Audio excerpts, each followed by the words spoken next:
عدالة اجتماعية.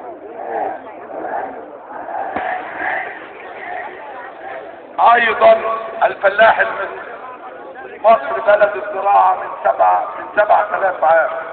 لم يكن مصر يمر بخاطره من 60 سنة ان ناكل نص عيشنا من قبل مستورد من الخارج، نتيجة انعمال الزراعة ونظم الري والدورة الزراعية وعدم التوسع في الرقعة الزراعية.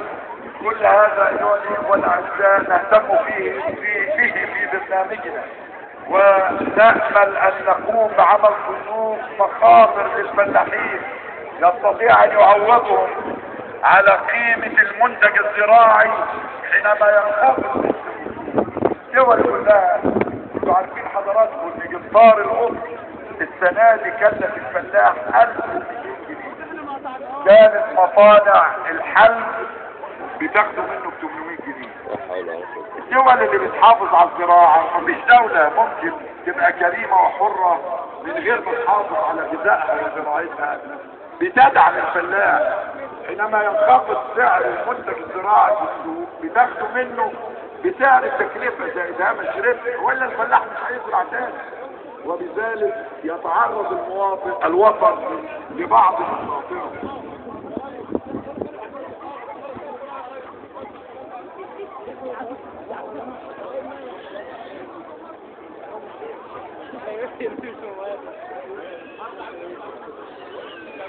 ايها الاخوة الاعزاء، بخصوص الصحة والتعليم، حضراتكم تعرفوا ان ميزانية الصحة في الموازنة، نسبة الصحة في الموازنات السابقة كانت تتعدى 4.5%. نحن ننزع لجعل هذه النسبة 15% مع توفير نظام رعاية صحية شامل لكافة المواطنين. المواطن يجب منذ ان يولد الى نهاية حياته يتمتع بنظام رعاية صحية يجعله يعمل وهو آمن وينام وهو آمن. مش يبقى نايم المواطن المصري قاعد يفكر اذا انا مرضت اين اذهب لعلاج او علاج احد الطبيب، يا اما العلاج مجاني لا وجود له، يا اما لعلاج استثماري لا املك دفع تبعاته وامواله. الامر الثاني التعليم ايها الاخوة الثاني، نحن ملتزمون برفع موازنة التعليم.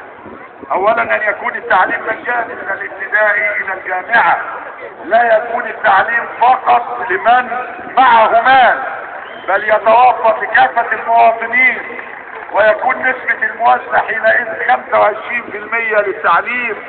فاذا كفيت الاسرة المصرية التعليم والعلاج فقد ارحتها من حوالي من 40 ل 50% من نفقاتها. حاضر، هيجي البحث العلمي، احنا حاطين البحث العلمي في باب الامن القومي المصري. حضراتكم نسبة البحث العلمي في موازنة اسرائيل 6% من موازنة الدولة، نسبته في موازنة مصر ربع في المية. والبحث العلمي هو المدخل للنهضة. احنا معانا استاذ الدكتور اسامه رسلان رئيس فريق البحث العلمي في الحملة، واحنا يعني لانه بيقوم بعمل له تقدير كبير، يشغلوا معانا في المسائل التنفيذية يعني. ثم تكليف القوى العامة قبل نهاية العام بمراجعة شاملة لأوضاع العاملين في القطاعين العام والخاص والهيئات والقطاعات الحكومية والعاملة لتعرف حصولهم على حقوقهم كاملة، ووضع خطة زمنية واضحة لتصحيح أوضاعهم.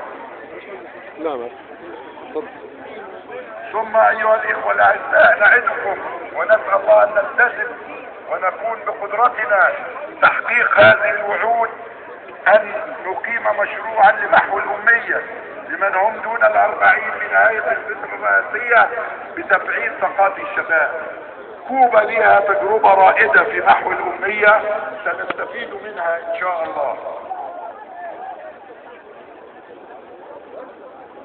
ايضا سنزيد استثمارات الدولة في المناطق الحدودية مثل سيناء والنوبة وحلايب وشلاتين بهدف الاستفادة من هذه الاماكن. ايها الاخوة ايضا انشاء مجلس قومي لذوي الاعاقة يقوم على رعايتهم ويحفظ حقوقهم ثم اتخاذ خطوات عملية لإنهاء تجويع أهلنا في غزة. لن يجوع أهلنا في غزة، فنحن نعتبر أن هذا أقل التزام إنساني تجاه أهلنا في غزة، أن نسدد لهم حاجاتهم الإنسانية من الغذاء والطاقة. الأمر الذي يلي ذلك السعي لتكوين أطر تعاون تكاملية مع السودان ودول حوض النيل جنوبا وليبيا ودول المغرب العربي غربا لتوثيق الروابط وتبادل المنفعة وزيادة القوة. أيها الأهل والأحباب، إن القلوب الصادقة والأدعية الصالحة هي العسكر الذي لا يغلب بنقد قلوبكم وصوت حناجركم وعزيمة إصراركم.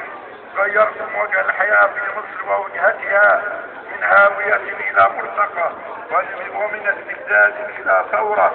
إنكم تملكون القوة الهائلة بإيمانكم بوطنكم ومستقبله. إنكم تصيغون وجه الحياة بإصراركم على تجاوز الصعاب وتحقيق الحلم. إنكم تعيدون لمصر البهية قوتها وقوتها ومكانتها إن عقدتم العزم على ذلك وتبعتم مشاركتكم وإيجابياتكم فتحققون حلم أن تكون مصر من أقوى 20 دولة في العالم. أيها الإخوة الأعزاء، لا تتركوا الحمل على غارمه لحاكم أو رئيس أو مسؤول، ولا يجوز ألا أن يكون الشعب المصري رقيبا على حكامه، فليس حاكما يملك حصانة في مواجهة القانون، وليس حاكما يملك أيها الإخوة قداسة. فالشعب المصري سيظل عملا بقول ابي بكر الصديق: لقد وليت عليكم ولست بخيركم، فان وجدتم في خيرا فاعينوني، وان وجدتم في غير ذلك فقوموني. فقام له ابن من ابطال شعبه الذين تربوا على الكرامة والعزة ليقول له: والله لو وجدنا فيك اعوجاجا لقومناك بسيوفنا. هذه هي الشعوب الأبية الكريمة، لا تسمح لحاكم أن يكون فرعون، ولا تسمح لحاكم أن يكون فوق القانون. أشكر لحضراتكم خبركم علي، وأشكر للإخوة الذين شاركونا من الإخوة الاستشاريين ومجموعة العمل وكل من شاركنا، وشكرا والسلام عليكم ورحمة الله وبركاته.